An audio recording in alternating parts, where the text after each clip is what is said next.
maze imisi ndi kwiyumvamo ko kubwiriza abanyakigali amavuta yo kubwiriza abanyakigali nimba ndi kuyarenga nimba ari ibiki ibintu sindi kumva ibyari byo manze ndimo ndenga ya mavuta urimo niyo mpamvu witwaje uru rwandiko rw'inzira ndi umwigisha wabisigiwe ngiye gutangira kwigisha abanyamerika nguranye imituro uzatuma se abazungu batarimo ko n'indege ntazayihabwa n'umunyarwanda nzayihabwa n'umuzungu hari umuntu buri giko muhuye aba afite umukozi w'Imana ari kuvuga nabi cyangwa se akabakubita urutonde ukajya ngo ari gukora urutonde abantu ugira ngo niwo muhamagaro wabo uswagira ngo abantu bafite umuhamagaro wo kuvuga abakozi kandi agahera ku bakomeye ngo rugajya gikuzimu mwahuriyeyo wagize ngo nturi mu gaco kamwe n'abavuze ngo Yesu ngo ngakoreshwa na Beelzebuli wahise ngo uri kure yabo ngabo wa mufarisayo yipinga Kagame we nanakurya n'amenyo nagushyikiriye ukamupinga mpari turi barangura Waposo Mutabazi ibyo yigisha nago wemeranya nabyo. Who are you?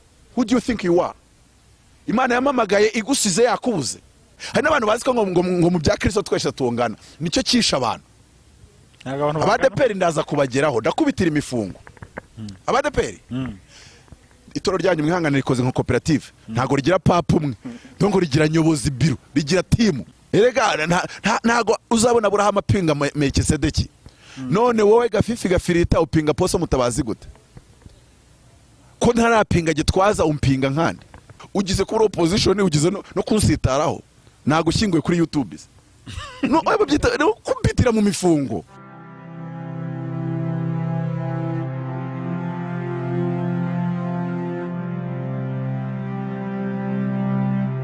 Byagaciro komeye cyane kuba ugarutse kubana natwe.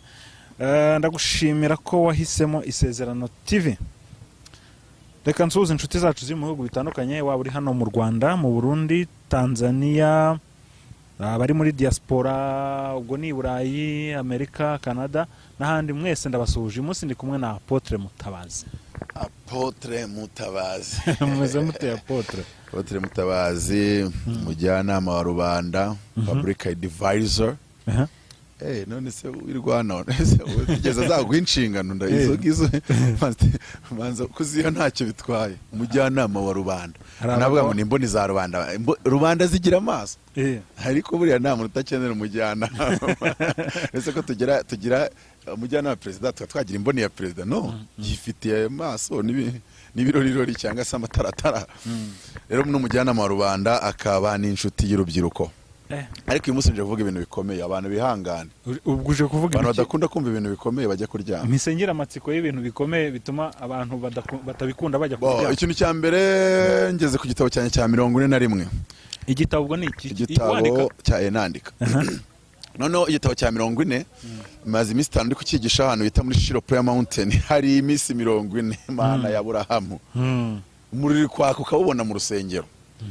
Imana ikagaragara mu izina rya Yesu kwa Bishop Oliver. Ariko umusore umugabo uba muri worship team yatangiye bango Bishop Mama Oliver Professor Ima ntahusha. Sindamubona hanura bikanga gusora. Sindamubona hanura ngo bitasohora. Ntabyo ndabona. Hano umuntu ndumva bivuga ngo urumva ngo yaramanuri. Cyase nkavuga ngo yambwiye ikintu mu burondozi nomba atari cyo. Reka. None umumama aracanye. Amasengesho ameze nabi. Ubwo abantu tubararikiye kujya bajya ku munsi wa kangahe? Bagiye mu izina rya Yesu. Ariko se ko nshaka gukora iminota mikeya. Uretse ko maze imisi ndi kwiyumvamo ko kubwiriza abanyakigali amavuta yo kubwiriza abanyakigali nimba ndi kuyarenga nimba ari ibiki ibintu sindi kumva ibyari byo manze ndimo ndenga ya mavuta. Urimo niyo mpamvu witwaje uru rwandiko rw'inzira. Urwandiko rw'inzira nuko visit arajyamo. Data nkorera ategeka byose. Izina rya Yesu imyaka 10 bateramo umuntu ajya haleluya. Umva nkubwire. Turashaka ko igihe gito kandi shaka kujya buri hantu hose ngiye yaba ahantu hasekira yaba handi batwika kandi birwa bavuga jadibu shaka kuzajya mfata iminota 10 nkabanza bavuga abakozi b'Imana nemera muri iki gihugu neza. Twagiye none ikibazo iminota yagiye ngomba kuzajya mfata nk'iminota 5 nkavuga gitwaza nkavuga imirimo n'ibitangaza yamukoresheje muri iki gihugu cy'u Rwanda. Narangiza nkavuga umuntu bita Apostle Masasu nkamuvuga neza atari byandi byo kuvuga umeze nk'ushya ku rurimi ukavuga neza imirimo Imana yamukoresheje. Nkavuga neza umuntu bita Apostle Minyoni. Yego. Kuko byamaze kugaragara Petero agiye gupfa yanditse urwandiko rwe rwa 2 aravuga ngo nahishuye ko ingano ngiye kwinyagwa ariko Imana imwibutsa umurimo yasize adakoze neza. Avuga Paulo neza mu gice cya 3 aravuga ngo kugira neza ku mwami wacu Yesu Kristo nagakiza nkuko mwene data ukundwa Paulo yabivuze mu nzandiko ze zose abwirijwe n'ubwenge yahawe. yego Vuga amavuta uzi ko undi mukozi w'Imana. Vuga amavuta Imana yishimwe yankije kanseri, vuga umukozi w'Imana yakoresheje. Nayo byo kuba Yesu yarabikoze turabizi, ni Kaperinaumu ni Kana yarabikoze. Uzi ibyo yakoze Kapadokiya. None se ubundi banza uvuge abakozi b'Imana neza. Mvuga umukozi w'Imana Bishop Prophet Bosco Harerimana. Guhera ku itariki 8 kugera ku 12 uzi ibintu bihari hano Kimironko. Hari igiterane aho azaba yahuje amavuta nayo witwa Prophet Nemasi Katenda, mugabo w'Imana wagiye akuza stade abazungu, ibimuga bigahaguruka, abantu batemeraga Imana b'abateiste bakavuga ngo tubonye Imana kwiriho. Yagiye byinshi cyane. Wenda avuga aturuka mu cye gihugu. Nemasi Katenda numva ari mu Tanzania. Ariko ntago nakubikuke cyane. Uriyo nge maze kumenya ko umuntu afite amavuta sinjya kumenya ngatoroka hacyahari. Kuko umuntu Imana yahaye ibirere by'amahanga, umubona ari muri za ntuza, umuntu ari Burayi ejo ukamubona Amerika, ejo ukamubona hehe mu mastade. We yuza amastade. Ariko reka mbabwire, iyo umuntu afite amavuta yuza stade ukamupinga ufite abazimu kabisa. Icya kabiri, nge nemera ko Apostle Gitwaza ari spiritual father w'iki gihugu cy'u Rwanda. Iyo umuntu nshaka kumenya ko afite abazimu nkumva vuze nabi Apostle Gitwaza, sinirwa nshaka ibindi bisobanuro. Oya nuvuga ngo sinirwa nshaka busobanuro ko umuntu yavangiwe cyangwa afite abazimu. Iyo upinga Gitwaza ufite abazimu, Mutabazi zamupinge wenda hari n'ibintu ajya avuga bikagukomeretsa. Uriya muntu w'Imana witonda kuriya koko bamuhora iki? Koko bamuhora iki? Bazasoza rero bafite dina hariya muri Serena. Prophet Bosco Prophet Bishop Bosco Wazirafat iri hano Kimironko neza hano kuri MTN. Abantu bazaba hari bicare mu rusengero ariko reka mubwire Prophet Bosco twahuye, Bishop Bosco twahuye afite imbaga 8 cyangwa se nk'icumi mu rusengero. Uyu munsi ageje 80. Wazi gukorera ubwazo zagukubandagaza umuntu arinze agapinga ayo mavuta ko abantu banasaze. Abantu bazapinga amavuta anabakubite basare birukanke ku muhanda. Hari umuntu buri giko muhuye aba afite umukozi w'Imana ari kuvuga nabi cyangwa se akabakubita urutonde ukajya ngari gukora urutonde abantu jango niwo muhamagaro wabo bajya uswajya ngo abantu bafite umuhamagaro kuvuga abakozi kandi agahera ku bakomeye. Akibasa ngo nge mbafite amakuru, ariko se ayo makuru ko yagira ntayo afite. Ufite urwego rw'iperereza rushinjwa kuneka abakozi b'Imana. Nuvuga ngo ni satani n'abazimu baba bakorana nabo. Abandi ngo bajye kuzimu, ngo rugajya ajye kuzimu, mwahuriyeyo. Wagize ngo nturi mu gaco kamwe n'abavuze ngo Yesu ngo ngakoreshwa na Beelzebuli. Wahise muri kure yabo ngabo wa mufarisayo. Ngo kuba mbivuze ngo urandakarira ungira uteze ntacyo wakora Mutabazi. Ntiwamuhamagaye nta nubwo umuhemba. Ibyo wakigira byose azakora aho azahora azamuka. Kuki mupinga abantu b'Imana? Uretse ko ja yupinga Kagame we nanakurya n'amenyo nagushyikiriye ukamupinga mpari turi barangura we ntago njya kure tuhita twibaranga. Hari cano merutse kujyayo zino zinyine ziri mu murongo wa politiki. None ngiye gusoza ikiganiro nakoze baramwe ngo ko yibasiye position iyo se ko yibasira president yaratowe n'iteko nshinga. Bo none nta n'itegeko nshinga ribazi. Urango nimba umuntu yibasira abo atemererwa n'iteko nshinga kwibasira, ngiye kumwibasira hari itegeko rimpana. So aho ngaho tuwe twavuye. Ariko nyine hari ikiganiro mperutse gukora ku icano yanjye yitwa project 14 project 14 umujyanama wa rubanda. Niko cano yanjye isigaye yitwa. Abantu mugende mukore subscribe. Nima mukunda politike yuzuye mu Bumana mugende mukore subscribe kuri project 14 project 14 umujyanama wa rubanda. Tujye tuvuga hariya tubivugemo neza. Ariko nabarokore bishyize mu kabox. Get out of the box. Ikindi Mutabazi kumva umuntu yamwihaye muri comment ntago ndi mugenzi wawe. Nawe ni mugenzi wawe. N'abantu bari hejuru baramwemera. Ayo mavuta barayemera. Ubwonko bwe barabwemera. Uraho gusa wowe gafifi gafirita uraho ngaho byaragucanze. Nta na parcelle ugira muri Kigali, nta n'umuntu ukuzi na meya ntakakwemera na gitifu ntagagusobanura. Uraho gusa urapinga amavuta urayapinga nkande. Kwari n'abantu Mana ngo ndasengera abana banje wirwa upinga amavuta y'abakozi b'Imana bazana bagongera muri kaburimbo. Baguhamagare Faisal cyangwa se baguhamagarire se yashika kandi nta na mituweli ufite. Emera abakozi b'Imana. Bibiliya itubwira ngo iki? Bibiliya itubwira muri Matayo 10:41 ngo niwemera umuhanuzi kuko ari umuhanuzi. Niwemera umuhanuzi ko ari umuhanuzi uzabwa ingororano z'umuhanuzi. Abantu benshi muri gushaka guhamagara abahanuzi mutemera. Hari n'umuntu utavuga ngo sumenye uteka kwemera. Leta yacu ndayikunda kuko umucuruzi yemera imumenyera ko yashyize mu gaciro. Ntago yigirwa ijya kurira ngandaza guhita amenya unyemera. Ariko se ni gute? Aribwiriza nta yaje kuri office yanjye nishyura 500. Mfite abakozi 3 mpemba. Secretary mpemba, mfite brand mpemba, mfite accountant mpemba. Aratimaza aricara neza. Ishashemo tapi ya blue. Ari kugenda muri Range Rover. Ambwira inganda afite. Dusenga Imana afata 100 arabimereza ngo nituro. Nanjye ndafata mu kabati nje mfatira indi 100 ndaryongeraho. Abireba ndayamusubiza nti ndabona ufite imodoka inywa cyane genda ugure fuel. Genda ugure karibira njyewe ntabwo uzagaruke twiga ituro turyige nitureza kuryigura itange. Mu izina rya Yesu. Abantu batangire guhagurukana ituro rya miliyoni 10 bajye kureba abantu b'Imana. Umukozi w'Imana yahagurukije ibimuga imbago 80 zuzuye mu rusengero. Wanagurisha pariseri y'inyamata ukajya kureba umuntu w'Imana akakwinjiza mu birere byo kugira imidugudu n'ama etage. Ariko abantu bameze bate? Ese ubundi turi muri Bibiliya cyangwa muragendera ku bitekerezo by'abanyoko wanyu? Nimba ari Bibiliya uwemera umuhanuzi ni Yesu wabivuze ngo uzemera umuhanuzi nuko ngo Yesu yari yavuze ngo umuntu utazemera amavuta yawe nushaka nuzamusengera. Akankwereke niyo naba ngiye gupfa nta mwuka ngira gusengera umuntu upinga amavuta yanjye. Niyo nabisubisona mu mvugo yawe kidogo ntago ngusengera. Ntago bikunda. Ntago bikunda. Mwemera abakozi b'Imana. Yesu kuri 42 ubukono yavuze. Yaravuze ngo ubemeye mwabahanuzi mwe. Seramaze kuvuga ko mu mavuta y'abahanuzi se. Yaravuze ngo ubemeye mwabahanuzi mwe abanyemeye. Ngo kandi unyemeye abayemeye Kristo. Ubushobora kuvuga ko wemera Imana utemera Kristo. Cyo gihe uri haji na hajati ntago uri umukristo. Noneho rero protokole y'ijuru Yesu yaravuze ngo ntago Imana ishaka kuyemera atanciyeho atabanje kunyemera. Ngo ntago Imana ishaka kuyemera atabanje kwemera Yesu. Kandi nta nubwo Yesu nshaka kunyemera atemeye abahanuzi. Hoya ntago Imana ishaka kuyemera atemera Sekazuba ari mu bikize. Uraca ujye. None se kutasenze yo kanseri ngishirire.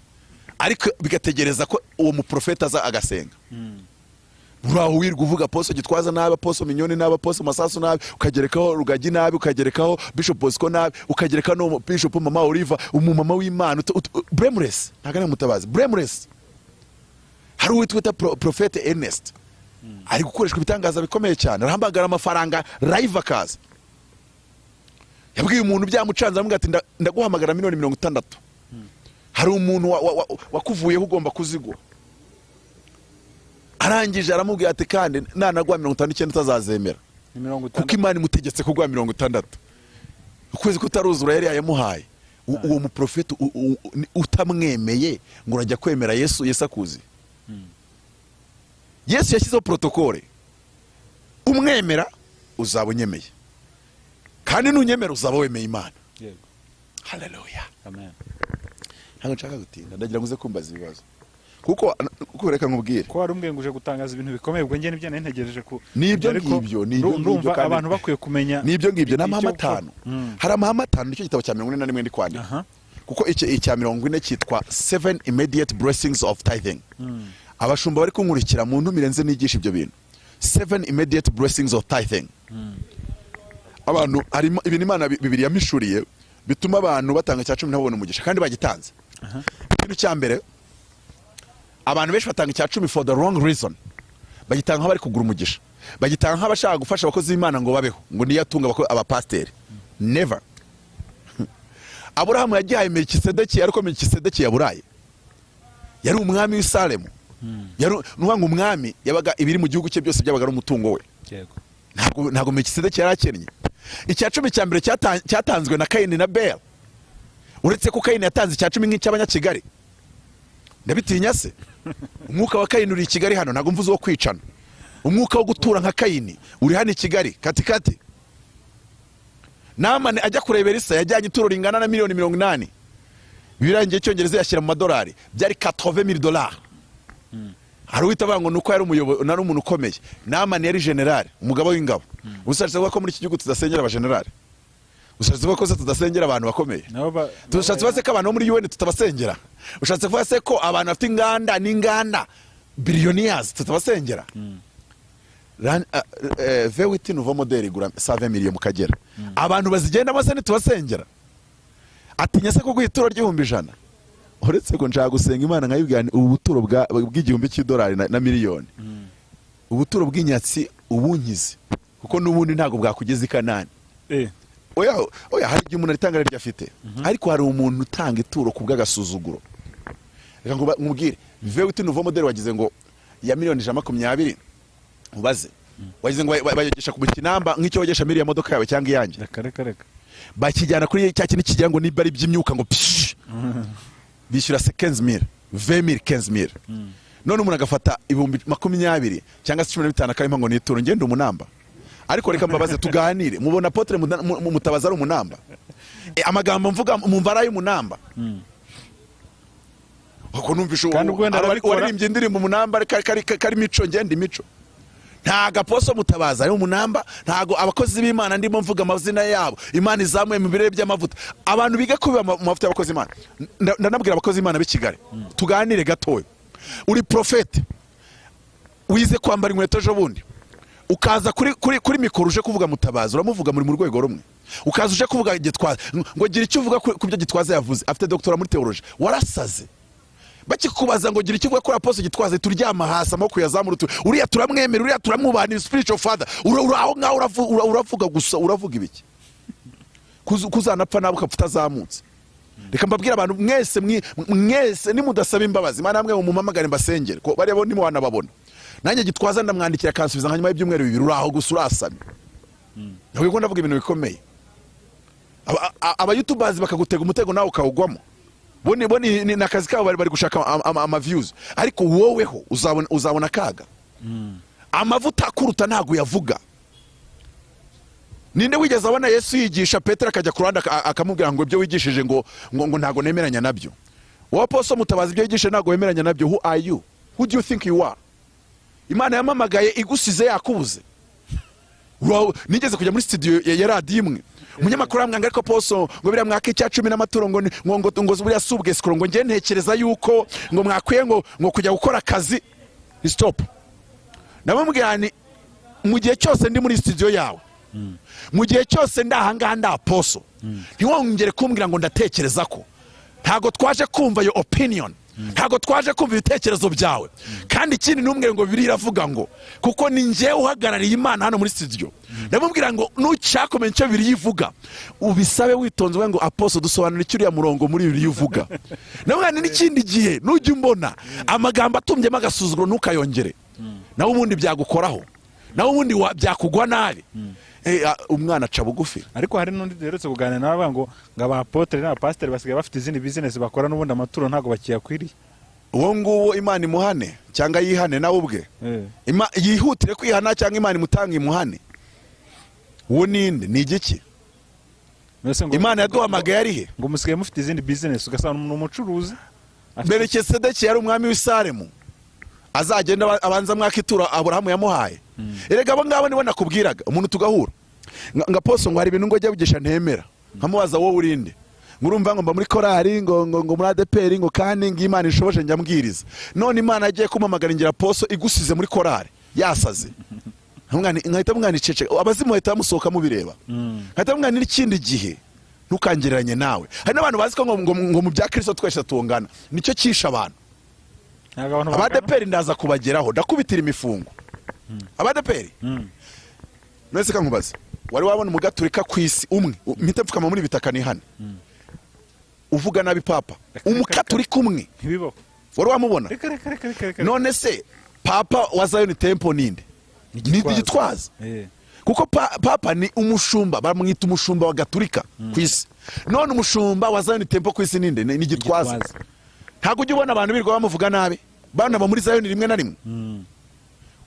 Warangiza ukambwira ngo ibyo ndi kuvuga se urumva, none se aho Abagatolika babikuye kubaha papa wabo. Mwarangiza mukigira ibitangaza, ahubwo bazabana barusha umugisha muri Kigali bibacange. Kuko iyo bigeze ku mahame yo kubaha abakozi b'Imana, Abagatolika barusha abarokore cyane. Wari wabona uvuga kardinali nabi na padiri ntago musenyeri yagiye gusengera gutanga wenda isakramento ryo gusiga kwa barwayi, akaza mu rugo rw'umuntu, Abagatolika bose muri yo quartier baraza bakaruzenguruka n'amashapuri bunamye, bagenda badakandagira ngo agenda ubona yomboka, kuko musenyeri ari muri urwo rugo. Nuwo uratinyuka Ap.Mutabazi, who do you think you are?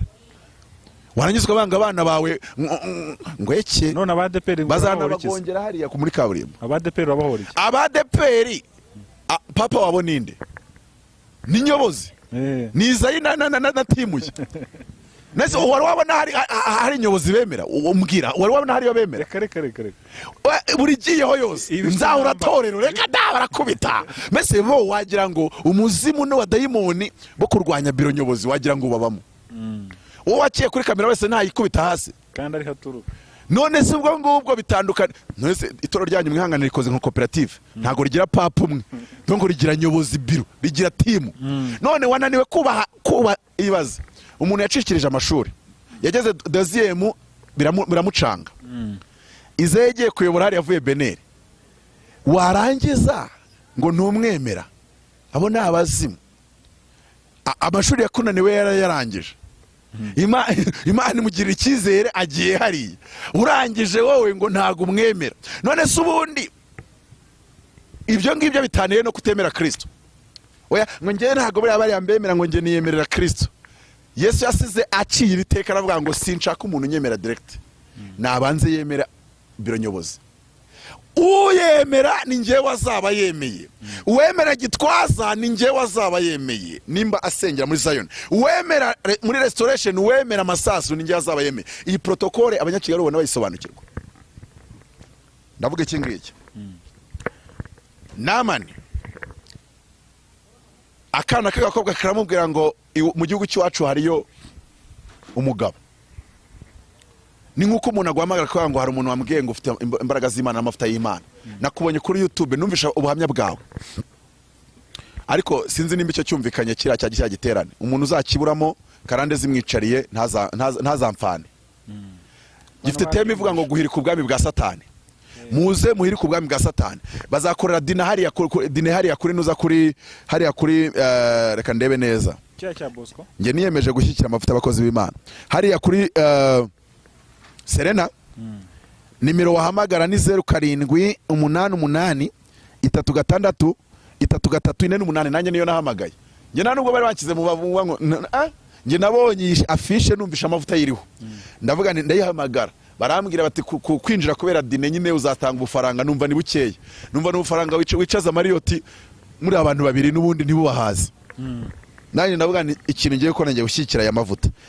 Reka gisubiremo ni 0782 ukabahamagara ukabwira ati nanjye ndashaka kuzaza. Nuvango uwo profete Nema Sikatenda na Bosco bazahura umuntu umwe ku wundi face to face. Hari imbaraga ziri mu gufesinga umuhanuzi. Abazajya muri hariya muri dine. Ni dine yo kurya ku meza y'abami, kandi warangiza ugahanurirwa n'amavuta hanurira abami. Icyo gihe nta shitani yabacika, kuko Bibiliya nikivuga yaravuze ngo mbasigiye imfunguzo, ntago Yesu yazijyanye. Arangije abango babiri muri mwebwe mu bonsigiye imfunguzo, niba huza umutima wo kugira icyo basaba mu isi, Data wo mu ijuru azagikora. When they touch and agree, iyo bahuje umutima, iyo bahuje amavuta bakemeranya kugira ngo basengere ubuzima bwawe, nta demoni bacika, nta bumuga bwabacika, nta karande yabacika. Mu izina rya Yesu abantu muze mwihuze n'ibirere bibajyana ku rwego mpuzamahanga. Njya kuzamuka nabibye inkweto z'intariyane kuri Aposo Tumwine, nambara amasogisi, ntega moto nambaye amasogisi, abantu banyita umusazi. Abanyitaga umusazi uyu munsi turahura bagatinya no kunsuhuza, kubera ko ndi mu yandi mavuta, ndi mu rundi rwego. Yari ibyumba byari mu giterane cy'uwitwa Karimba Ministry, umugabo w'Imana ukomeye, muherwe ukorera Imana mu buryo budasanzwe. none nkuru kandi nawe ngo harabajyaga bavuga ngo amafaranga yavana ngo nimba ari kuzimu, ariko nimba hari abantu bazabazwa ibintu kubera gusuzugura amavuta y'abakozi b'Imana. Uziko nta muntu urabona ukabona nta muntu yemera n'umwe, ugashaka bate ko nta muntu n'umwe yambwiye ko yemera. Mu bapadiri Seri Makire nta mwemera, mbese nta muntu n'umwe yemera. Mu bo hanze y'igihugu mbese ntiyemera Major One, Prophet Major One, ntiyemera TB Joshua, ntiyemera Chris, ntiyemera Alfrukao, ntiyemera Benhin, mbese ukabwiza none se wemera ntiyemera Bonke, mbese Yesu aravuga ngo ubemera abo ngabo ni njye wabayemeye kandi unyemera abayemeye Imana. Uziko abantu bageze muri atheism batabizi, abantu bageze mu kintu batazi. Abanyakigali Bukayimana aheretse kumwe ngo mbabwire ngo nubwo mwihaye abasireye queen ariko umwuka bariho ni mu bikorenzo w'abasireye queen. Nese abasireye queen umwuka uri kwa sireye queen tubashinja se ubusambanyi. Hari undi uzubashinja, ubashinja kwica abantu se, ubashinja se kugambanira igihugu.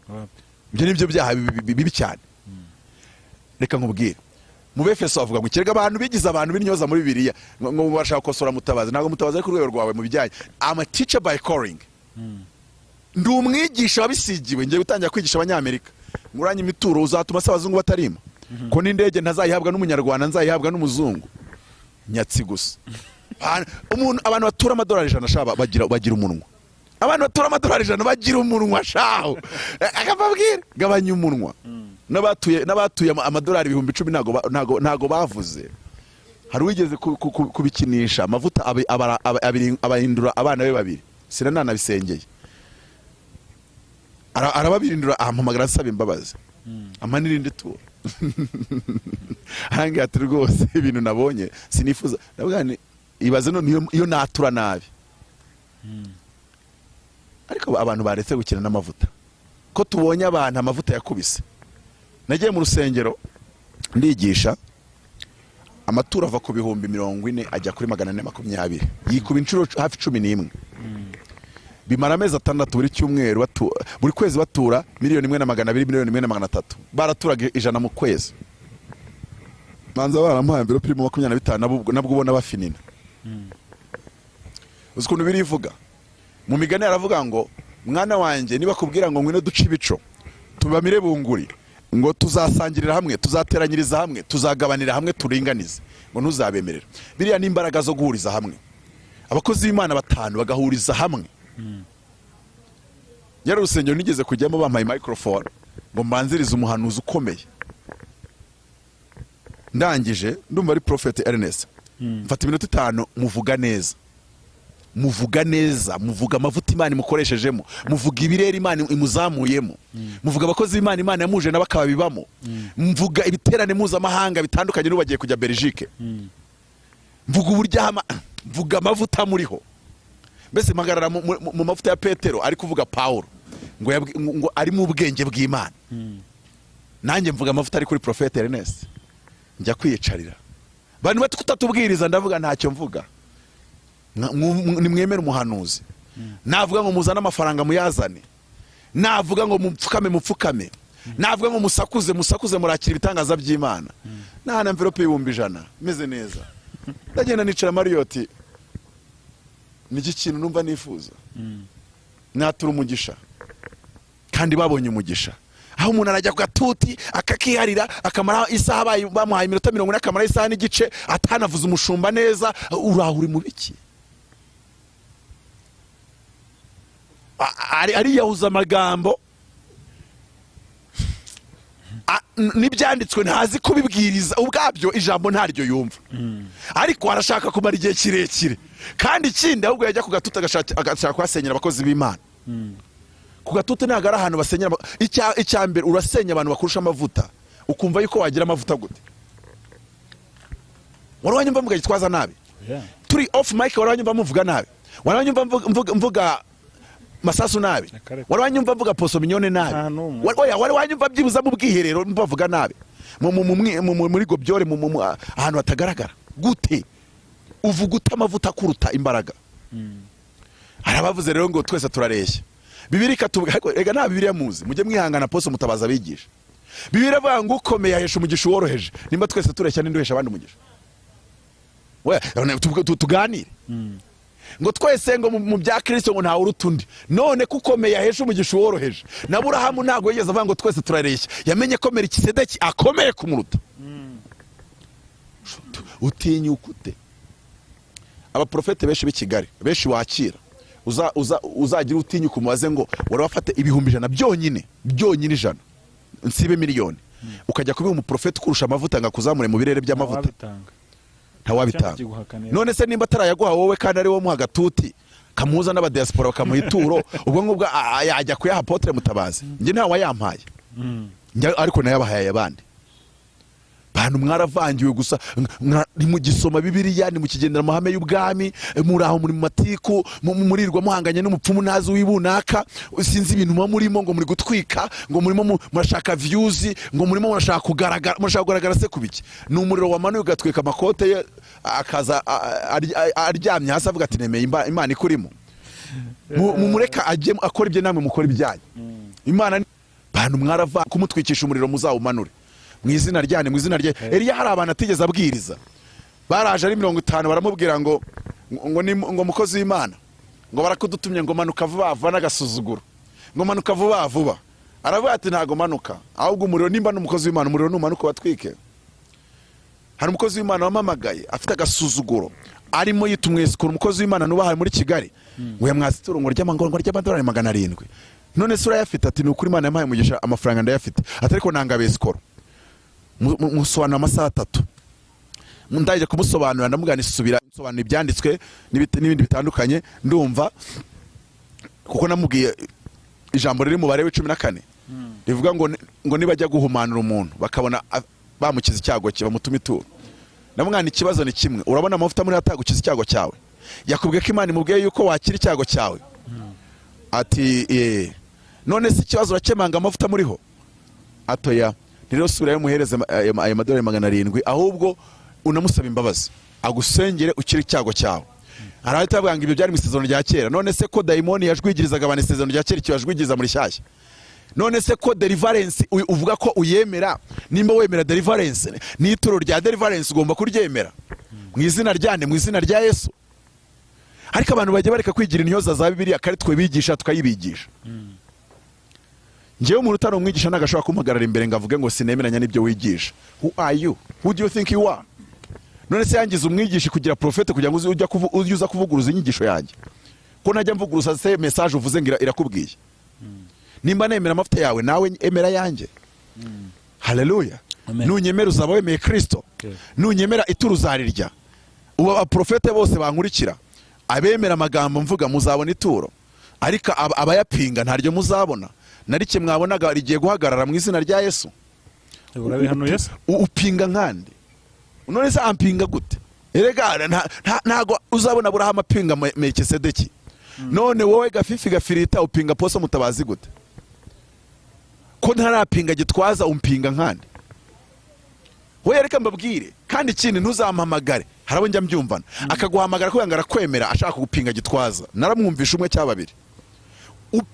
Unyemera utupinga gitwaza ko wanasaze.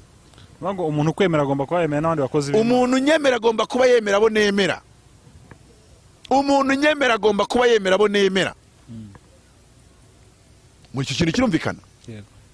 Umuntu nyemera agomba kuba yemera abo nemera. Ndavuga neza papa ukaza ufite amagambo atumbyemo ibintu ntazi byari byo. Nimba unyemera emera abo nemera. Undi nibuka ariko ngo yahise ambwira ngo ndumva umuntu umurusha amavuta ngo reka rero nsengera. Nero kamugira inama. Ye Mutabazi ndahenze shaka uwo mugabo agusengera. Ni kuko nge njya kusengera atanga 3,000,000. Ni n'amadolari 3,000. Mbimubwira openly.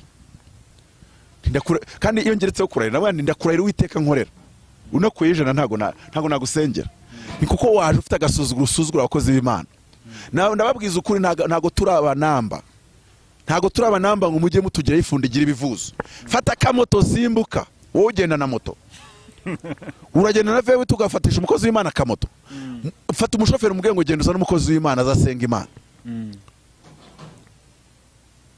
Ikindi hari umukobwa ejo twari turi kwica nimwe andi imbere n'umudamu w'umuhanuzikazi. Uyu muhanuzikazi turaganira ambwira ukuntu ngo yasengeye miliyoni 50 zarahagamye ahantu umuntu ati mbabara tusengere bamara ukwezi barasenga miliyoni 50 ziraza ndavuga none se yakwaye turo ngo yanga urumva ngo nta nubwo yongeye kunyita kuri telefone ngo akabwira ko ari busy ari busy ukushatse kwigira busy wamaze kwakira igitangaza umuriro w'Imana umanuke nta mikiro mfite mu bwami bw'Imana wahemukiye abanyakigali nuko tugera mu bwami tukazanamo imishinyiko usanze generali mu barracks wagize ngo yakuzanamo ashyiramo imiyaga oya nimba musanze binaganira hanze umusanze mu kiga yobora mu batari yanayobora arakubita we ntago waza no kumureba nabi birahanirwa no kumureba nabi birahanirwa none ukansanga mu barracks yanjye y'agatuti kamavuta office Imana yanteretsemo uwo muntu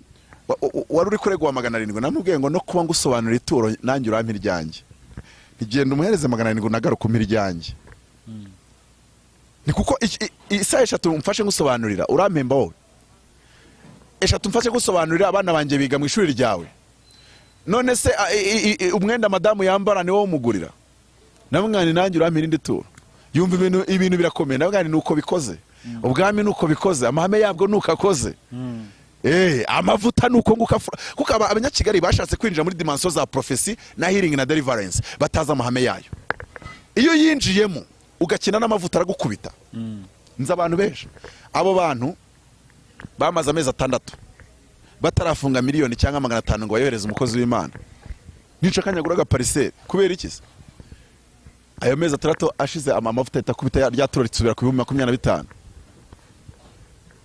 Nisani imikino hari uwo mukobwa namubwiye ni rero Bibiliya ivuga ngo iki ko abantu benshi reka abantu banyihangane kubera kugira spirit yo muri ADEPR reka nkoresha iryo jambo abantu banyihangane sinjye wabwiye ngo bigishe ubyo bigisha ndabakunda ndabuba ariko nimba bari hanze ya Bibiliya ntago mbemerera Bibiliya vango nimujya ku rugamba mugatahukana iminyago izo miliyoni 50 urumva atari bazibohoje urumva atari umunyago cyane urumva atari umunyago tubyemeranye urumva atari umunyago ukomeye cyane aho noneho biri kavuga ngo nimujya muzana iminyago kimwe cya 50 50 muzajye mugihereza Eleyazari umutambyi kimwe cya 50 cya miliyoni 50 nangahe miliyoni 50 gabanya 50 ni kangahe imiliyoni imwe wijya ku miliyoni mbwira uwo mudamu niba ataragwa miliyoni yawe imwe pfukama hasi kubite basubire gusenga kuko igihugu kidakubita imbwa buriya cyorora imisega ni wowe uri kuborora kandi ejo bazagusuzugura ndavuga ni ukuri ndakurera Uwiteka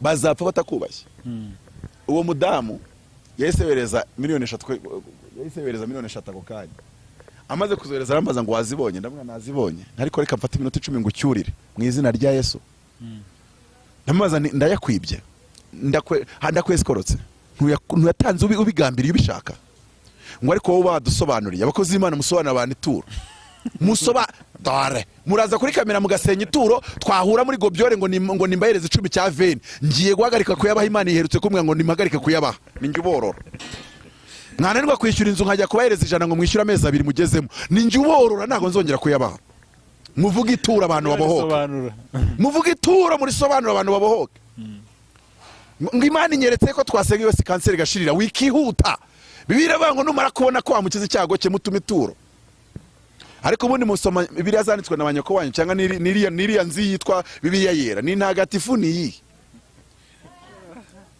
Yesu yaravuze ngo abakora imirimo Paulo yaravuze ngo abakoraga imirimo mu rusengero bagabanaga ibyo mu rusengero abo uyu munsi baragabana urumva abangaba nabwirije muri rusengero twari twagabanye ariko ari abasatuzi baturutse ntago bongeye ngo bagushake se kare abantu wigeze bumva senya abasatuzi nibashaka basature bazana basature none se ko nyine umusaruro uboneka ni mugabane unibasatura bazasature none se urabagira ute kuko iyo badasatuye amaturo basatura intama bakagutwara nk'eshanu z'ingenzi none se uzabarenganya cyangwa se yamuhamagara avuye kuri cano nk'uko akabanza akagusenyera aho ngaho muri inbox ni gute sare bukubake kandi nawe ubwo yazaga kubwiriza iwawe waramuriye kozi b'Imana mugabanye imitwe mugabanye ibintu byo kwigwizaho mugabanye ibintu byo kwirebaho abantu muhembwa miliyoni 3 mufite na vewiti mugafata abavuga butumwa bushake ngo ntibakabahereza 10 ku ruhimbi baba blessinga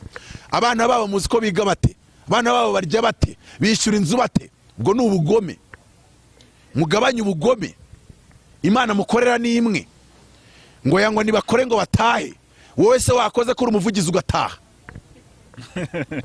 ntago nshumbye wowe wakoze ko umuvugizi ugataha cyangwa ugatahira vewiti kwigira n'umunyengo uryoshye mureka abakozi b'Imana bakire babone umugisha abana babo babeho neza ntago nashumba abantu 30 cyangwa 50 bafite Green Hills Sparrow Vision he nahe aboroheje Kigali Parents ngabana banje batajya Green nukuri nabasohora iyo bigezaho ngaho mbakaje nari mu barracks ndagusohora wowe utwara ya Range Rover y'umutuku nawe wa vewiti sinzongera kubabona hano mushaka handi nta mategeko abihana sohoka ntuzagaruke nimba rayo baturaga uzajya kuyatura handi abantu bagizwe abashumba ariko banga kuvugisha ukuri kandi abakozi abantu b'Imana tusengera tubateza kaga umuntu aza kuvuga ngo ko twagiye nagiye Dubai mwansengeye none nkaba ndi guhomba bimeze bite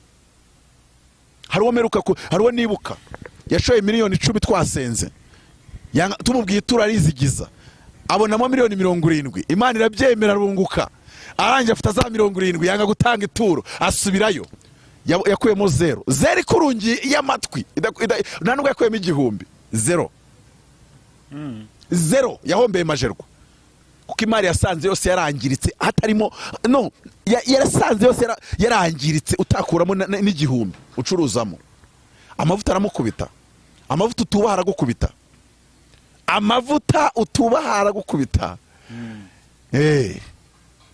ibyo tuyanga ibyo urabikora nka kwihorera mwasuzwe abakozi b'Imana Imana irabihorera ariko nimugabanye mugarukiraho nimba mutemera amavuta yabo mwibahamagara ariko nimba wemeye amavuta yabo bahamagare ubaha ituro ntago ari abanamba wibaha 15 keretse nimba ari ufite ariko ndabizi kabesha tariko biba bimeze yego namane byagenze gute ndashaka gusoza ariko utegura ibibazo uri bombaze nushaka rwose umbaze uko ushaka ndabikwemereye umbaze byo niki upfa kutambwira ngo biri iravuga gutya ntacyo wombwira biri yivuga ninge mwigisha wowe uri umujournalist yana naza kubwira ko journalism ikorwa nanaza kubwira ko journalism ikorwa nuko ngo namani araza ageze muri Israel ajya ku mwami waho yaramutinyaga arangira amubwira ati bambwiye ko mwanyize ibibembe undi atari kurashaka twiyenzaho koko ninde ko twakize ibibembe ati rwose umwami arambarara hasi Elisa bimenye atumaho Elisa bimenye ate Elisa yari umuntu umenya makuru y'iyo ngiyo mwani magambo yari umuntu ugendayo cyangwa se uvugana n'abantu bajyayo amavuta hanurira abami amavuta hanurira muri Paris ayo niyo mavuta nababwiye azaba ari hariya kuri Serena kuri Dine nemasikatenda yahuje amavuta na Prophet Bosco Zerafati muzahagere ufite inganda ufite mbese abantu ba class muzaze hariya kuri Dine muze guhamagara nimero nabahaye mu izina rya Yesu mumureke gusuzugura amavuta hari ibintu bikomeye akoze mu isi yose nzima yego haleluya kandi abantu bumva amagambo ndi kubwiriza bashaka konza kuyabwiriza muri Amerika mu mpamagare abiburayi mwihangano namamagaye ukanohereza visa ukanohereza ibyo wakoreza byose sinaza ushaka Amerika gusa ntago Imana ikunyemera kujya iburayi muri Amerika na Amerika nkurizeho Canada wenda Canada naborohera nabihanganira ariko nese urantumira muri Aziya Imana yantumyeyo uramamagare Imana nimbwira iburayi nzaza abo muri France mwihangane aba Belgique mwihangane abo mu Bwongereza mwihangane abo mu Budage abo mu Busuwisi mwihangane Imana ni mafevere yo kuza nzaza kubera iki njikana nubwo nava mu Rwanda navuganye n'inzego z'ubuyobozi ntukuza ngabereka ko mfite visa igenda ngende bambwiye ngo ntugende nkaguma mu gihugu no nuba amavuta y'abakozi b'Imana nkubaha ijwi ry'Imana nkubaha n'ubuyobozi bw'igihugu hari igihugu bari bohereje ticket reka nyivuge n'u Burundi ngomba kujya bakame amadolari 2,000 nkakoresha conference seminar ya entrepreneurship nganije inzego zirambwira ngo Ap.Mutabazi ntiyemere kujya i Burundi ndabireka nabaye ikiza tujye dukora ariko nitubusanye n'ubuyobozi bw'igihugu ntago itorera ari leta mu yindi, ntago ari leta ufata ukajya oye aho ngaho reka masimbuke. Ubwo tuzahura avuga nabi Kagame tuzayibarangura umutwe hasi n'induri hasi n'induri hejuru, ubwo mwihangana aho ngaho. Reka nigarukire.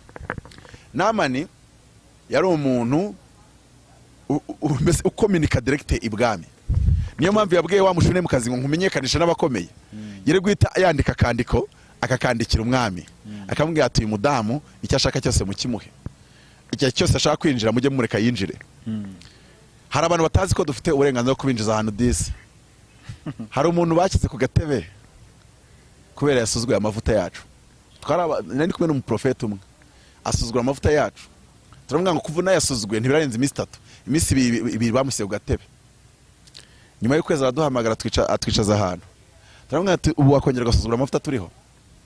Oya, ubu wakongera ukayasuzugura, twagusubizayo twakugumisha kuri iyo ntebe na Madrid twakujyanayo, ukaba ugiye kwitekereza. Ayo ni amavuta. Turamubwira ni ukuri twakujyanayo. Abonye ibintu ishyamba atari ryeru arapfukama turasenga. Ntabwo yajyaga apfukama, icyo gihe yarapfukama. Turamubwira tuti ukwezi kutararenga urasubirayo, urasubira mu kazi, ariko uzatanga ituro. Yagiye yamara amezi 6 ataratanga ituro. Nyamavuta yanjye ntabwo ukorera bikamara amezi 3 turatanga ituro n'ukuri. Imana izagukubite, nta nubwo ngusabira, mbyatuye ndi kuri kamera, izagukubite ntabwo nzagusabira. None se ko wowe wasuzguye amavuta, ko wowe wasuzguye amavuta, Yesu aravuga ngo ntimwakize muri 10, kuki ari wowe ugarutse wenyine? Nuko ari wowe wari ubashye amavuta. Yego. Namani uwo mugabo yasubiye mu kazi. Muri covid warongera mukubita agatebe, singe wahera. Murakoze, mukomeze musuzugura amavuta, ubwo icyo muzasarura nimwe muzakikoreza amaboko yombi. Namani ajya kurebera Elisa, ageze kuri Elisa amutumaho Gehazi. Nta nubwo Elisa bahuye na abantu basuzugura amavuta y'abahanuzi. Reba generali umwami atinya, ageze kuri Elisa aramubwira ati nta nubwo mpura nawe, amwoherereza Gehazi. Nimba abantu badusuzugura twahuye face to face, tuwereje Gehazi bamwumva? Gehazi aramubwira ngo guma aho ngaho, undi ngo atangira gupinga ngo njye nari nzi karasohoka akandembarembya, ngo wari uzi ko kuri opinion zawe aho ngaho kutarajya kwa docteur ngo umubwiye ngo nari nzi ko utari mu ntera rushinge, nari nzi ko utari bunguzemo imyenda. Ntago umuha oda yuko akuvura. Urabwira umuhanuzi ibyo akora gute? Noneho aramubwira ngo genda wibire muri Yorodani 7. Ngo Yorodani yari yahindutse ibiziba icyo gihe. Hagati genda umire biriya biziba, umanuka usomaho gakeya inshuro 7. Kuko yari yabonye atangiye gupinga amavuta ye. Ari umugabo nakunze, yabonye umuntu uremereye cyane ku ntuga aje kugira ngo amusengere. Umugabo yitinza kuri hoteli ahantu twari turi kumwe, batari kagiye kugenda kandi umunyacyubahiro ati mubwira abantegereje, kandi ubwo turi kwigana ibintu bisanzwe. Arangije iterano ryatangije, arangije arahaguruka ati ngiye kugenda muhesha umugisha, ati kuko nanga turi gusangira no kuri hoteli turerekwa. Arangije ati nanga ndi kumva yuko indwara imuri mirakira. Ahageze abanza ajya mu iteraniro ahanurira nk'abantu 10, kandi ubwo ngo ndera kwati rwose ndagiye. Arabanza avuga ati banza wemera amavuta kwanza. Arabanza ahanurira nk'abantu 10 baho ngaho bagataro. Arangira aramuhamagara ati ngwino hano, kandi ibyo yarebonye kiri kuri hoteli sha.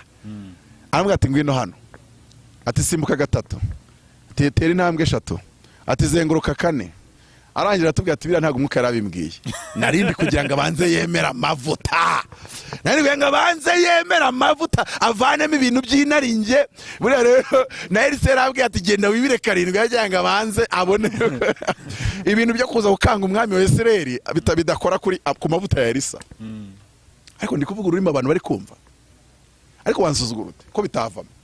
Oya reka ntago wasuzugura ngo bivemo. Mperutse kubwira umunyamakuru ko mbwira ati diaspora ntirakomerera nabi, ngo nani mvuze Faustin twagira mu ngunga ngarazinduka komereye nabi. Musaza senda mutinya miki ntikareka, ntago nagira imbaraga zo gutinya leta ngo ntinye Imana yamamagaye ngo ninye n'umugore wanjye ngo ngere ko nizo gutinya twagira mu ngo ni nazo mfite nizo mbaraga zo kumutinya nazo mfite ntaga ndusha umunwa nareka yandusha imva ariko ntandusha umunwa twakibarangura kuri YouTube tukasira ibanga reka iyo umuntu akubonye ibituga kurasa ingerekero baboneranye FPR ko baravuga ntibasubize ubwo zavuga Mutabazi reka nkwereke umukozi w'Imana ntabwo twasubirikanya muri media ariko uhagurutse uri opposition ukavuga ugatinyuka poso Mutabazi twagereka reka aho twagereka hari ibyo nubaha nibyo nagira ariko ntago nze uzasanga nimo mvuga abantu nabi Shadibu muvuga neza ubuyobozi nkabuvuga neza ariko ugize kuri opposition ugize no kunsitaraho ntago ushyinguye kuri YouTube no ababyita kumpitira mu mifungo reka tugiye ku musozo Elisa yarasobanukiye amavuta ya gihanuzi arangije aramubwira ngo ituro ryawe Imana integetse kutaryemera miliyoni 80 yari yazanye ngo n'imyenda yo gukuranwa 30 ahindukiye Gehazi aca ruhinga nyuma aramukurikira ngo abonye Gehazi reba umuntu wabonye Gehazi ari kuza gusa agahita amanuka ku ndogobeye urumva icyubahiro Namani yubahaga Gehazi nta nubwo abanyakigali bacyubaha abaprofete nta nubwo abanyakigali mu cyubaha ba Elisa hariya nigeze gusobanura impamvu abantu b'i Kigali bariho umwuka mubi kurenza w'abasireyi nabigusobanuriye ntabwo nabisobanuye mu Efeso aravuga ngo ntihakagire umuntu muri mwe ubonekwaho ubusambo cyangwa ubugugu ngo ariko gusenga ibigirwamana ni ukuvanga ijuru greed kurya ruswa kunyereza imitungo ya leta kurya ya compassion ijuru ribibara nko gusenga ibigirwamana mu byaha icyaha kiruta ibindi ngo ni ugusamana ko bikorerwa mu mubiri imbere ariko hejuru y'ubusambanyi ubwo n'ubusireye donc icyaha gikorerwa mu mubiri n'ubusireye kugira ngo tuvuge mu mvugo iri bwumvikane ariko icyaha kiri hejuru y'ubusireye ni ugusenga ibigirwamana kuko ntago ubusireye bifata generation ntago bisa na karande ariko hari karande ibitaraturutse mu kiryango ukayikururira ni ukurya utw'abakene ni ukurya ya compassion ni ukunyereza amafaranga y'igihugu mujye mubareka barye Rucagu nawe wavuze ngo iyo uri ingoma igukura amenyo iyo nyereje y'abakene Imana igukura amenyo cyangwa ikazayakura urubyaro rwawe nta kibazo mu mbuto sesese ko se hari uwo mubona cyangwa bagosora hari uwo mubona iyo uriye utwara rubanda Imana niyiza kukwishyuza Dawidi ntago yabicitse yafashe umugore wa Uriya Imana iramubwira ngo nukuri nzabikuryoza urabona kuri iki cyaha kiruta ubusireye nuvuga ngo ni greed none ka nkubaze iyo umuntu wogesha imodoka y'ibihumbi 15 amaye 15 nta greed wumvamo ntabwo wumvamo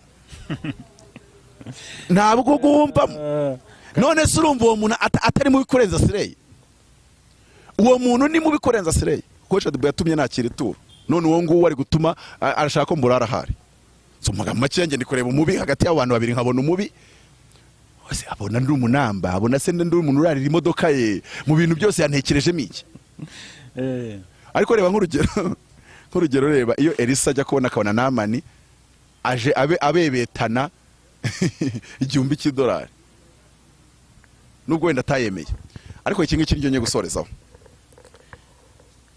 Namani warugeze kuri Gehazi agiye Namani yubashye Gehazi kuko yari aziri ihame ry'umwuka ngo ni nubaha Gehazi ndaba nubashye Elisa kandi ni ubashye Elisa aba yubashye Imana yamuhamagaye uri kumva iki kintu iyo ubashye Gehazi uba ubashye Elisa kandi iyo ubashye Elisa uba ubashye Imana ntago Imana ishaka umuntu yubaha direct irashaka umuntu ubaha Gehazi yarinza kubaha Gehazi akaba yubashye Elisa yarinza kubaha Elisa akaba yubashye Imana ntago ishaka direct ngo nigererayo abantu muri kwiga kuvuga mu ndimi muvuga ngo mwigererayo ayo magambo muyakurayo mwende batabutsemo ngo urese yigerereyo ariko iryo nivuga butumwa ryo mu kibura mwaka mugabanye mujye hasi ikindi ntihazagira umuntu babeshya ngo turi kwicisha bugufi umukene niyicisha bugufi asanzwe aciye bugufi ntihazagira umuntu babeshya Oye nese waryama hasi umuntu ngo ngaho ca bugufi uryamye hasi wabikora kiretse uviringisa abakene kiretse nima muviringita mu gisuzuguriro nta mukene uca bugufi ubaho haca bugufi abantu babakire kuko haca bugufi umuntu usanzwe ari hejuru akicisha bugufi. yego Mana yashimwe. amen. Noneho rero ntago nama nigeze amubaza ko yaraje amubwira ngo databuja abana b'abahanuzi bamuhingutseho. Uziko atanamubwira ngo Imana yamubwiye, yaravuze ngo databuja abana b'abahanuzi bamuhingutseho. Kugira ngo abantu babisobanukirwe, Elisa niwe wambikaga abana b'abahanuzi, niwe wabagaburiraga, inzu zabo niwe wazimenyaga. Urumva Elisa yari umukene, kandi abana b'abahanuzi basanga barenze 100. Ngo Bade yagiye abika 50 ngo wasanga hari umusozi wa Shiro cyangwa se undi musozi uriho abana b'abahanuzi 300 cyangwa 400, kandi bose barya kuri konti ya Elisa. Yabaga ari umukene, bose bambara kuri konti ya Elisa. Yabaga ari umukene, yari umuherwe. N'umukozi w'Imana aragura Range Rover, abantu bakavuza induru bakavuvuzera. Profete Nete nicyo mukundira, yaguze TXR nouveau model cash. Akagera aravuga ati abazimu mbashyingure. Warangiza ugashaka gusuzugura amavuta ye, gusa urumva byaguhira. Ntago wasuzugura amavuta ye Elisa ngo biguhire, ko naye gihaze. Reka nkubwire Evo, n'amavuta ya gihaze yasuzuguye aragukubita kanswe ya Elisa. yego Noneho Elisa aramubwira gihaze aramubwira, reka tubare ko yari yabimubwiye, ko nubwo yari yabeshye ariko nama niwe yabaraga ko Elisa yabimutumye. Dushyiremo if condition, iyaba Elisa yari yabimutumye. Dore ikintu nama yakoze, yaramubwiye ngo agutumye iki? Imyenda 30 yo gukuranwa. Imyenda yo gukuranwa yari imyenda ikoreshwa mu birori, nk'iri yabatumye Samson. Yari imyenda ya high class. Ababizi amaduka y'amakositimu ahenze i Burayi, usanga ikote rigura $3000, $2500, $2000, $1500. Ugasanga ni suit imwe. Kuzimana arambara suit ya 50 akumva karabyuka ajya gutwikira kuri iryo twaza. Ntago urambara suit y'ibihumbi $3 muvande. Rekera ibintu byo kwisimbukuruza mu mavuta, kuko niwisimbukuruza mu mavuta uzapfuta arenza aho ugeze, ariko nuca bugufi Imana izakuzamura. Noneho tubare ko yari suit $500 amusaba 30. Suit 30 gozagaza ngahe? $45,000. None ntago yazanye $1,80,000, yarizanye cash $1,80,000, azana na suit zihagaze agaciro ka miliyoni zirenga 50. None gihazi, kuko yarako gihazi ntiyagiraga iyerekwa. Gihazi we yakururaga amakuru. Wa muntu hano uri ibintu asanzwe azi kuri wowe, nabo bagihazi. None gihazi rero bibonye ko yazanye amasuit ameze neza cyane, arangije arakata ahita ati databuja ntumye imyenda yo kunanwa 30. Muzasome biriya neza, ntago nama nigeze ajya guperereza. Kandi generali abafite team abayagendanye nayo, ntago agenda wenyine generali, agenda na team, harimo team ishinzwe ubutasi na team ishinzwe ibintu bitandukanye. yego Byari byoroshye ko nama niyohereza team ishinzwe ubutasi akamenya nimba Elisa yatumye gihazi. Ntayo yohereje. Stop doubting. Nimba umushumba wahagaze kurimba akavuga ngo muzane $30,000 dukora umurimo w'Imana, genda ugurishe parcelle ya Nyamata. Stop doubting. Garika buri Imana bimubwira, garika si Imana buriya ngo ntago ibona yuko turi muri crise. Nimba bivuze Imana bimubwiye cyangwa itanabimubwiye, hari Elisa ntago yigeze avuga ngo Imana yaramubwiye ngo ntago gihazi yavuze ngo Imana yabwiye databuja Elisa ngo duhe imyenda 30 yo gukuranwa. Iramubwiye ngo Elisa abonye abana b'abahanuzi bagiye gukora ibirori, none databuja arantumye. Ntago ari Imana bimubwiye, databuja arantumye. Uko niko bubaha amavuta y'intumwa, uko niko bubaha amavuta ya profete, uko niko bubaha amavuta y'umushumba. Mushumba yarakwiye guhagarara ari mu mavuta y'ubuhanuzi akavuga ati muzane $30,000, iminota 10 zikaba zirabonetse, atanabwirije ku bwitange. Mwamara kuyazana mwese akabaturaho ibintu bikomeye, akabaturaho ibirere bibinjiza ku rundi rwego, kandi mukabigeramo. yego Mushumba nigeze gutanga atumaho $16,000, hanze hari imodoka zigeze muri 15, zimwe za $1,000,000 n'izindi za 15, izindi z'8, izindi arabura. Kigenda ntago nari mfite amafaranga, nari mfite mu mufuka 550, mfata 500 mitanyabiba aho ngaho. Ndavuga ni iyaba nari nyafite yose ngo mitenya tanga. Ndavuga ni iyaba mwari muza amavuta ari ku mushumba wanyu, umuntu nk'abagiye agahita afatira ikimodoka kiranza agahita kigurisha, bamukamamo 20 agahita zana 16 akaziba ku mukozi w'Imana. Nimuzi ibyo mukina nabyo. Elisa ntago yari kubwira gihazi. Uzi iyo Elisa abwira Namani atuma Gehazi, Elisa ntabwo bigeze bahura. Iyo atuma Namani, iyo atuma Gehazi akamutuma kuri Namani, akavuga ati rero ituro wazanye rya 80 niyo myenda yo gukuranwa ndabona biciriritse, genda uzane ibikubye kabiri byo wazanye. Uzi ikintu ari gukora nicyo Aburahamu yakoze. Yabwiye abagabo batatu ngo barabamarayika, arabwira ati mube musigaye hanga mumbabarire ntimutirimuke, ngo ahita agenda ajya mu rwuri rwe. Ibyo bivuze kugenda ukagurisha pariseri. Ahita agenda ajya mu rwuri rwe, ngo ahita afata ikimasa cy'umushishe, ahita abwira umusongozi, ahita agishyiraho neza. Imana ishimwe. Ndumva ngiye gusoza. Imana ishimwe. Twasoje ahubwo. Twanasoje. Imana ishimwe. Uko niko abahanuzi bakwiye gufatwa. Ariko murashaka ko mugira abahanuzi bose bashoka babageza imbere, ariko ntago muzi protocole yo mu bwami igenga ikirere cya gihanuzi n'icya deliverance n'icya healing. Nuko ngoko bimeze. Abashumba mutumira poso mutabazi kandi mumutumire mu cyubahiro. Imirimo y'Imana ikoreke mu izina rya Yesu. Abari hanze y'igihugu, abari mu Burayi, mumwe munyihangane, Imana nimfungurira imiryango y'Iburayi nzabibabwira. Abari muri Amerika nibo. Ariko umuntu uri i Burundi n'uri Uganda niyo yatanga miliyoni 100. Reka mbivugira. Kumwe ngo gi Burundi ukore igiterane umpe miliyoni 100. Niyo Apostle Mamagaye yajya gusinyisha sukuveri kuri president ntago najyayo. Kuko byansaba kubanza gusinyisha kuri leta y'u Rwanda ntago byavamo. So rero hari n'uwari wambwiye ngo ninze Uganda, ubwo igisubizo ndakimuhaye hano kuri kamera. Ahandi hose kandi naho Imana nzabanza nyibaze, mbanze na checkinga mu maranga mutima yanjye nimba mbyiyumvamo. Kambwire Evode, ituru tanze ntinyeganyeza umutima wa Apotre Mutabazi ntiryanyeganyeza uw'Imana. Kandi utanze ituro rikanyeganyeza umutima wa profete, icyahanuye cyose kirasohora. Mfite ubuhamya bwinshi nabahareka mbemuretse amasaha yagiye, kandi mfite gahunda nyinshi uyu munsi.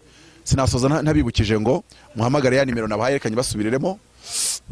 Nimurangiza mujye kureba Prophet Nema Sikatenda muhurira ya Serena muri 1-on-1 encounter with the prophet. Hari imbaraga ziri mu gufesinga umuhanuzi. Niyo mpamvu Petero na Yohana babwiye ikirema ngo dutumbire. Hari imbaraga ziri mu gutumbira umuhanuzi. Hari imbaraga ziri mu ushobora gukirira no kuri kamera, ariko hari imbaraga ziri mu guhuza amaso nawe mu izina rya Yesu. Niyo mpamvu Namani yashaka kugira ngo ahure na Elisa murebe mu maso. Niyo mpamvu Elisa yigeze kubwira abami babiri, ntago ikinagera ntakivuze. Abami babiri bahingutse kuri Elisa. Elisa yarasobanukiye amavuta ya gihanuzi, kuko nawe yari yarabonye bimuvunnye akoreye Eliya imyaka myinshi. Arangije kugira ngo asigarane umwitero Eliya, byasabye yuko akanura muri serwakira ibitaka bimujya mu maso. Aya mavuta twayabonye bituvunnye. Noneho abo bami babiri bamugezeho baramubwira ngo ariko Elisa ngo turashaka dusengera tujye gutsinda iriya ntambara tugiyemo. Bari bagiye kurwana n'umwami utarakebwe, utanemera Imana, ufite ibigirwamana. Reka mbwire Evode, igitambo kirutirindi kirakimira. Ushobora gutanga ituro ry'ibihumbi 10 by'amanyarwanda, uwakuroze yaratanze atarakarabye, yaratanze yaremeye akagurisha isambu ye, agatanga 10 by'amadolari. Ndakubwiza ukuri ntago wabohoka. Reka nkubwiye ntago wabohoka, ntago byavamo. Isi y'umwuka igira amahame amwe namwe akagucanga, ntago byakunda. Isi y'umwuka igira amahame. Noneho abo bagabo baraje abwira umwami umwe, aramubwira ati wowe dore ko nta nituro muzanye. Ntuzi ko se ijambo rivuga ngo ituro rihosha uburakari. Yego. Uburakari Elisa yari afite uriya mwami, iyo aba yazanye ituro ntago bwari kuba buhosheje. Ariko aramubwira ngo wowe iyo utari kumwe n'uwo Yehoshafati, ati nta nubwo ubu nciye iryera. Nuko Elisa yarazi imbaraga ziri mu gufesinga amaso ye. Aramubwira ngo ntago ubu urebye mu maso hanjye iyo utari kumwe na Yehoshafati. Arabwira ati none se undi mwazanye ituro? Bati wapi? Mushake inanga byibuza mucuranga. Ati none se muri kumva nabahanurira gutyo gusa? Arabwira ati wowe nakabaye nkubwiye ukagenda ukareba abahanuzi ba nyoko naso. Niko yamusubije. Ibi ngibi usubije umuntu ukamubwira ngo genda ujye kureba abahanuzi ba nyoko naso, wagize ngo ntiyavuga ngo urirata. Elisa aramubwira ngo mba nkubwiye ukajya kureba abahanuzi ba nyoko naso. Atariko kuko uri kumwe n'uwo nguwo. Kuko uri kumwe n'uwo nguwo. uzi ko hari ibintu Imana ishobora kudakora uri mu isengesho ikabanga, ariko kuko uri kumwe na Ap.Mutabazi, kuko uri kumwe na, kuko wavuze neza amavuta ya Gitwaza, kuko wavuze neza kanaka, kuko wavuze neza uriya, kuko wavuze neza. Ndi gusoza, yarabasengeye, yarabahanuriye, yarababwira ngo hagiye kugwa imvura itakubye, ngo muce impavu zirindwi, barazica, ngo hagiye kugwa imvura itakubye yuzuza izi mpavu, ngo kirababera ikimenyetso cy'uko muri bitsinda intambara. Elisa ntiyari umuhanuzi? Imana ntiyari imuhaye message? Reka bagere ku ntambara. Bageze ku ntambara batsinda wa mwami, baranje kumutsinda muri phase ale. Uzi icyo bita kamubaka muri football? Gutsinda City igitego kimwe, yani igice cya kabiri kagukunyagira bitanu. Icyo bita kamubaka. Wa mwami yaragiye afata umwana we w'imfura ngo ari kuzaragwa intebe ye, amutanga igitambo cyose. Uzi ko igitambo cyose bagitangaga baratwikaga gahinduka ivu, hakuriya Isaka yaragiye gutambwa. Afata umwana we, ateranya abaturage b'igihugu bose n'ingabo zose, akora igicaniro cy'ibyo bigirwamana bye, arangije ashyiraho umwana we wagombaga kuzaba umwami akamusimbura. Afata inkota musogota igihugu cyose kireba. Arumva icyo gitambo? Arangije amutwika igihugu cyose kireba, ngo abasirikare babazabiranwa n'uburakara ako kanya. Imizimu nyine aterekeye yabinjiyemo. Uko rero imizimu yaterekeye yabinjiyemo, niko hari igitambo utanga, imbaraga z'umwuka wera zikakwinjiramo, imbaraga zikinjira muri business zawe, imbaraga zikinjira mbese ahantu hose zikashagajaga, zigakubita abanzi bawe ureba. Baraje bakubita ba bami babiri bahanuriwe na Elisa, kuko nta turo bari batanze. Ariko tujye twiga amahame. Wa mwami yaraje arabakubita, arabirukankana, arabanesha, bicamo abantu benshi. Mugabanye ibyo banga murasengera abana banyu musuzugura amavuta y'abahanuzi. Mushumba wawe na sare bari hafi kwimusoramo ngo mushumba ngo atura ku bana banje, arabatura iki? Baraje batsindwe mu ishuri banabagongere mu muhanda ngo nabatureho. Mureke gukerensa no gukina n'amavuta, kuko biri kubateza umuvumo n'akaga gakomeye. Ngiye kugwa nimero, niba wumva wemeye amavuta nabwirijemo umpamagare, nimba wumva uyapinze igumira huri. Ntago nakwakuye.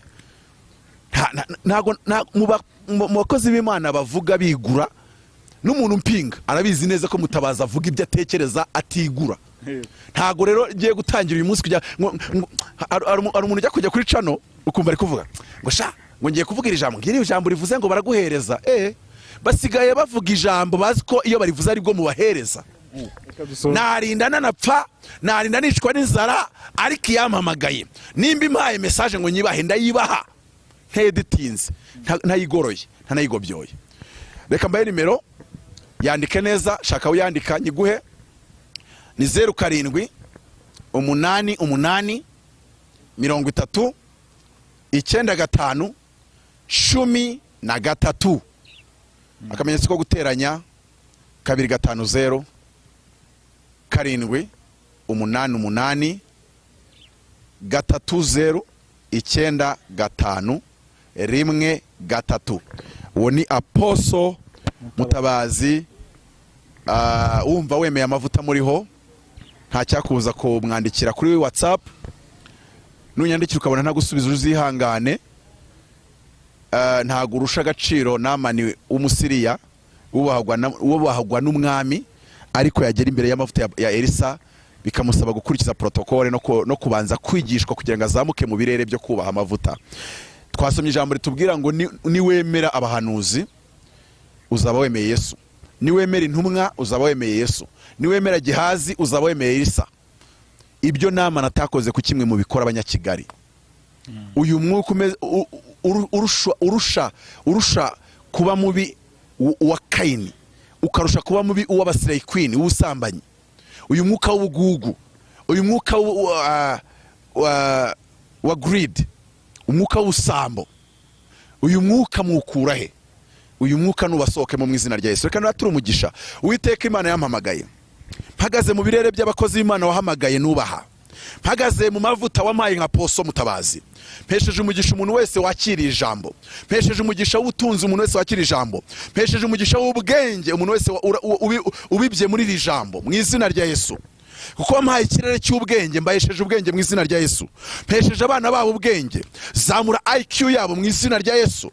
Ubagira abayobozi badasanzwe, ubaye igikundiro kidasanzwe katika jina la Yesu Kristo. Uko wagenzereje Yobu ukamushyiraho uruhavu, ijambo ry'Imana rirambwira muri Bibiliya y'Icyongereza ngo you put a hedge of fire around his possession, his kids and around him. Reka ubazengurutse uruzitiro rw'umuriro, abadayimoni bababure mu izina rya Yesu. Ababarwanyaga batsindwe kubw'icyubahiro cy'Imana. Mbazamuye muri promotion mu kazi mu izina rya Yesu. Mbatuyeho amavuta yo kwakira, mbafiteho ibirere byo kuzamuka inshuro 7, mbatuyeho ibirere byo kuzamuka esikariye 7 kubw'icyubahiro cy'Imana. Bazahamagara bashima Imana, bazahamagara bashima, bazahamagara bavuga ngo twizere muri ayo mavuta aradukorera kubw'icyubahiro cy'Imana.